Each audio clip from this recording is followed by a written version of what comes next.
பிரியமானவர்களே, கர்த்தர் நல்லவர். இந்த நாள் கர்த்தர் உண்டு பண்ணின நாள். இதில் நாம் மகிழ்ந்து களி கூறுவோம். ஆண்டவராகிய இயேசு கிறிஸ்துவின் நாமத்தினால இந்த நல்ல சத்தியங்களை கேட்கும்படியாக நாம் ஒவ்வொருத்தரையும் வாழ்த்தி ஆசீர்வதிக்கிறேன். கர்த்தர் ரொம்ப ரொம்ப நல்லவர் பாருங்க. ஏன் அப்படின்னா, அவர் உபத்திரவப்பட்டவனுடைய உபத்திரவத்தை அற்பமாய் எண்ணாதிருக்கிற தேவன். இருதயத்தின் ஏக்கங்கள், எதிர்பார்ப்புகள் எல்லாவற்றையும் அவர் நிறைவேற்றுகிற தேவன். நம்ம ஒவ்வொருத்தருடைய கண்ணீரையும் அவர் கண்டிருக்கிற தேவன். அது மட்டும் இல்ல, அவர் கண்ணீரை கண்டது மட்டும் இல்ல, நம்மளுடைய ஜெபத்தை கேட்கிற தேவன், செவி கொடுக்கிற தேவனாயிருக்கிறார். அவர் ரொம்ப ரொம்ப நல்லவர் பாருங்க. கர்த்தர் நல்லவர் என்பதை ருசித்து பாருங்கள். அவர் மேல் நம்பிக்கையாயிருக்கிற மனுஷன் பாக்கியவான் என்று தேவனுடைய வார்த்தையிலிருந்து நம்ம கற்றுக்கொள்றோம். இன்றைக்கும் கூட ஒரு அருமையான வாக்கு தத்தத்தோடு இன்றைக்கு சத்தியத்தை நாம் கற்றுக்கொள்வோம். சங்கீதம் 22:24 வசனம். சங்கீதம் 22:24.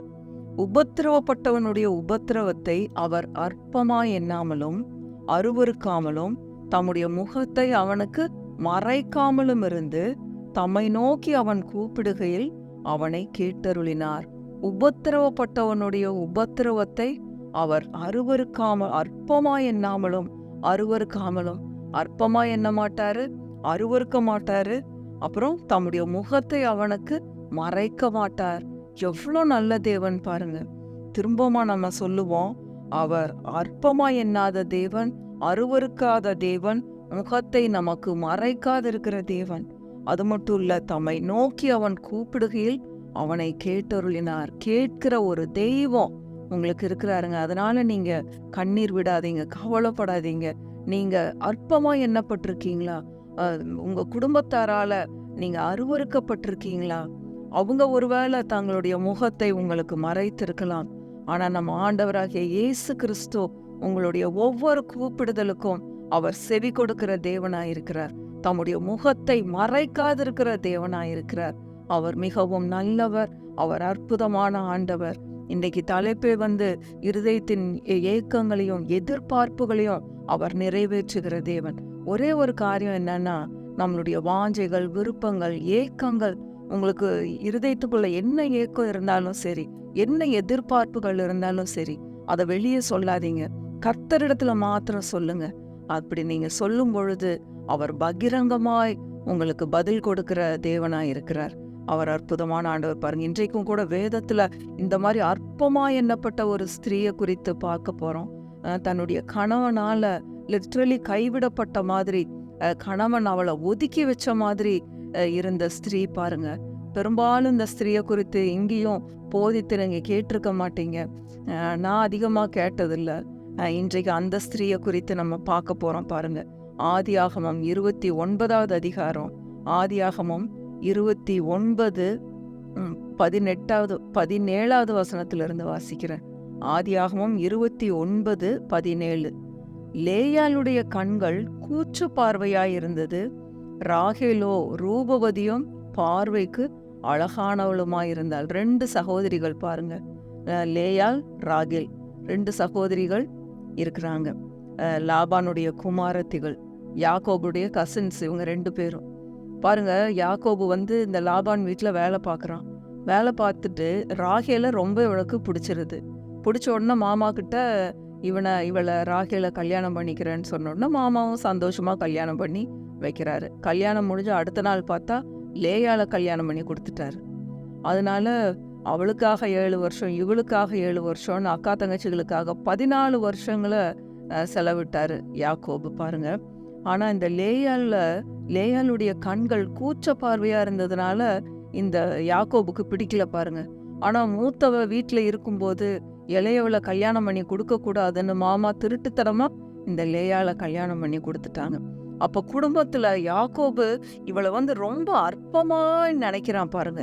ஏன்னா இவளுக்கு கூச்ச பார்வை. பிரியமானவர்களே, இன்றைக்கு நீங்க கணவனால துன்புறுத்தப்பட்டு அற்பமா எண்ணப்பட்டு கவலையிலையும் கண்ணீர்லயும் இருக்கீங்களா? கர்த்தர் உங்களுடைய கண்ணீரை காண்கிற தேவனாயிருக்கிறார். அற்பமா எண்ணாத தேவனாயிருக்கிறார். அவர் ரொம்ப நல்ல ஆண்டவர் பாருங்க. இன்றைக்கு இந்த தேவனை நீங்க நோக்கி பார்க்கும் பொழுது உங்களுடைய இருதயத்தின் எல்லா வாஞ்சைகளும் உங்க கணவன் பார்க்கிற விதமாய், உங்களுடைய குடும்பத்தார் எல்லாரும் பார்த்து நான் ஆச்சரியப்பட்டு அதிசயப்படும்படியாய் கர்த்தர் உங்களுடைய ஜெபத்தை கேட்டு பதில் கொடுக்கிற தேவனாய் இருக்கிறார் பாருங்க. இந்த லேயாளுக்கு அப்படிதான் நடந்தது பாருங்க. பின்னாடி வசனங்களை வாசிக்கிறேன் பாருங்க. 19வது வசனம் வாசிக்கிறேன். ஆதியாகமம் 29:19 பாருங்க. அதற்கு லாபான், நான் அவளை அந்நிய புருஷனுக்கு கொடுக்கிறதை பார்க்கிலும் அவளை உனக்கு கொடுக்கிறது உத்தமம், என்னிடத்தில் தரித்திரு என்றான். ராகேலுக்காக இப்படி சொல்றான். அந்த 20வது வசனம், அந்தப்படியே யாக்கோபு ராகேலுக்காக 7 வருஷம் வேலை செய்தான். அவள் பேரில் இருந்த பிரியத்தினாலே அந்த வருஷங்கள் அவனுக்கு கொஞ்ச நாளாக தோன்றினது. இந்த ராகேல ரொம்ப பிடிச்சி 7 வருஷம் வேலை செய்யறான். ஆனா மாமா மாத்தி கல்யாணம் பண்ணி கொடுத்துட்றாங்க. கொடுத்ததிலிருந்து பாருங்க 23வது வசனம் பாருங்க. அன்று இரவிலே அவன் தன் குமாரத்தியாகிய லேயாளை அழைத்து கொண்டு போய் அவனிடத்தில் விட்டான். அவளை அவன் சேர்ந்தான். பாருங்க, இந்த லேயால திருமணம் பண்ணி கொடுத்துட்றான். அதனால இந்த லேயாள் ரொம்ப அற்பமா எண்ணப்படுறா பாருங்க. 30வது வசனத்தை வாசிக்கிறேன். யாக்கோபு ராகேலையும் சேர்ந்தான். லேயாளை பார்க்கிலும் ராகேலை அவன் அதிகமாய் நேசித்து பின்னும் 7 வருஷம் அவனிடத்தில் சேவித்தான். மொத்தம் 14 வருஷம். இந்த லேயாளை பார்க்கிலும் ராகேல இந்த யாக்கோபு அதிகமா நேசிக்கிறான். ஒரு வீட்டுல 2 மனைவிகள் இருந்துட்டு அதுவும் அக்கா தங்கைகள். இந்த லேயாள் அற்பமா எண்ணப்படும் பொழுது அவளுடைய இருதயம் எப்படி இருந்திருக்கும்னு பாருங்க. அவளுடைய ஆசைகள், அவளுடைய ஏக்கங்கள் எவ்வளவு இருந்திருக்கும்னு பாருங்க.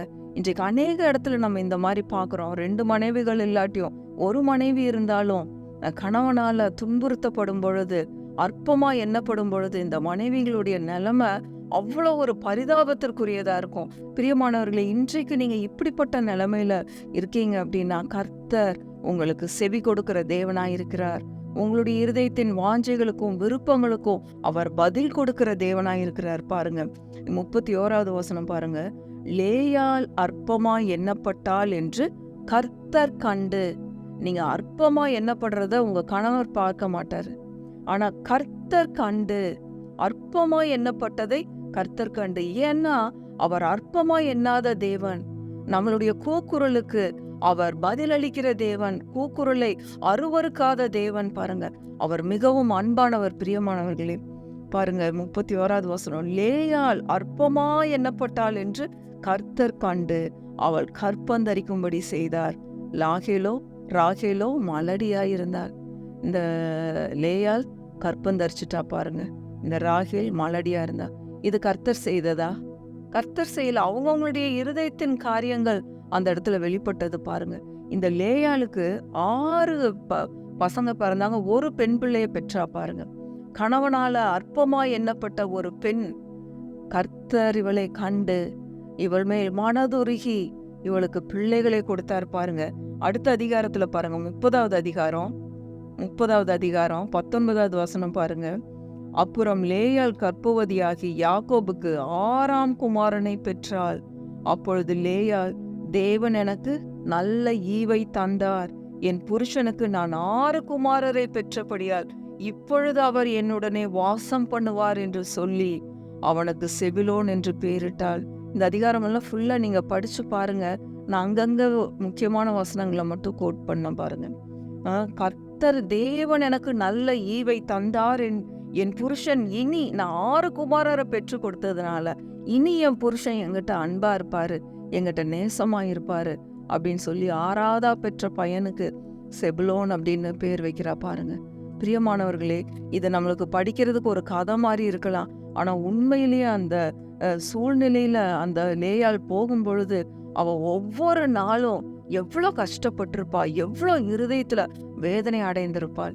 இந்த மாதிரி வேதனையில இன்றைக்கு நீங்க யார் இருந்தாலும் பரவாயில்ல, அதாவது பிள்ளைகளுக்காக மட்டும் இல்ல, குடும்பத்தின் எல்லா சூழ்நிலைகளுக்கும், குடும்பத்தின் எல்லா கஷ்டங்கள், எல்லா வேதனைகளுக்கும் மாமியார் முன்னாடி, நாத்தனார்கள் முன்னாடி, யார் முன்னாடினாலும் குடும்பத்துல நீங்க அற்பமா எண்ணப்பட்டிருந்தா கர்த்தர் உங்களை அருவருக்காத தேவன், உங்களுடைய ஜெபத்தை கேட்கிற தேவன், அவர் செவி கொடுக்கிற தேவன். பிரியமானவர்களே, யாரும் பார்க்க மாட்டாங்க, ஆனா கர்த்தர் உங்களுடைய கண்ணீரை கண்டிருக்கிற தேவன். மறைவிடங்கள்ல போய் நீங்க அழுகிறத அவர் பார்த்து கொண்டிருக்கிற தேவன். இந்த வார்த்தைகளை நம்பி விசுவாசித்து இந்த நாள்ல அவரை ஏற்றுக்கொள்ளுங்க.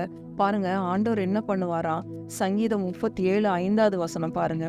சங்கீதம், இதுவும் ஒரு வாக்கு தத்தமா எடுத்துக்கோங்க. சங்கீதம் 37:5 பாருங்க. உன் வழியை கர்த்தருக்கு ஒப்புவித்து அவர் மேல் நம்பிக்கையாயிரு, அவரே காரியத்தை வாய்க்க பண்ணுவார். 6 பாருங்க, ரொம்ப முக்கியமான வசனம். உன் நீதியை வெளிச்சத்தை போலவும் உன் நியாயத்தை பட்ட பகலை போலவும் விளங்க பண்ணுவார். உங்களுடைய நீதி என்ன பண்ணுவாரா? வெளிச்சத்தை போலவும் உன் நியாயத்தை பட்ட பகலை போலவும் விளங்க பண்ணுவார். நீங்க கவலைப்படாதீங்க. ஐயோ, என்னால பேச முடியலையே, நான் இதை பண்ணின காரியத்தை என்னால சொல்ல முடியலையேன்னு இருதயத்துல தவித்து கொண்டிருக்கீங்களா? அந்த தவிப்புகளை அவர் கண்டிருக்கிறார். நீங்க போய் சொல்லணும் அப்படின்னு நீங்க எதிர்பார்க்க வேண்டாம். ஐயோ, இதுதானே நடந்தது, இதை நான் சொல்றேனே, ஆனா உங்களுக்கு சொல்றதுக்கு உரிமை இல்லையா? கர்த்தர் உங்களுடைய நீதியை அவர் வெளிச்சத்தை போல எல்லாருக்கும் படம் பிடித்து காட்டுகிற தேவனாயிருக்கிறார். உன் நியாயத்தை பட்ட பகலை போலவும் விளங்க பண்ணுவார். நீங்க ஆணா இருந்தாலும் சரி, பெண்ணா இருந்தாலும் சரி, நீங்க யாரால ஒடுக்கப்பட்டிருந்தாலும் சரி, அற்பமா எண்ணப்பட்டிருந்தாலும் சரி, வாழ்வு பிள்ளைகளா இருந்தாலும் சரி, சிறு பிள்ளைகளா இருந்தாலும் சரி, இந்த செய்தியை கேட்கிற யாரானாலும் இந்த வார்த்தைகளை, வாக்குத்தத்தங்களை பிடித்து கொள்ளுங்கள். இந்த நல்ல ரட்சகர் எப்படிப்பட்ட ரட்சகர்னு சங்கீதம் 22:24 நம்ம படிச்சோம் பாருங்க. உபத்திரவப்பட்டவனுடைய உபத்திரவத்தை அவர் அற்பமாய் எண்ணாத தேவன், அருவருக்காத தேவன், தம்முடைய முகத்தை அவனுக்கு மறைக்காமலும் இருந்து அவன் தம்மை நோக்கி அவன் கூப்பிடுகையில் அவனை கேட்டருளினார். ஹல்லேலூயா! கர்த்தர் எவ்வளவு நல்லவன் பாருங்க. இந்த நாள் கர்த்தர் உண்டு பண்ணின நாள். நிச்சயமாகவே உங்களுடைய ஏக்கங்களுக்கும் எதிர்பார்ப்புகளுக்கும் நிச்சயமா இந்த வார்த்தைகள் பதில் கொடுக்கும் என்று நான் நம்புகிறேன், விசுவாசிக்கிறேன். கர்த்தர் உங்களை ஆசீர்வதிப்பாராக. கர்த்தர் நல்லவர், அவரை துதியுங்கள், அவர் கிருபை என்றும் உள்ளது. ஆமென், ஆமென், ஆமென்.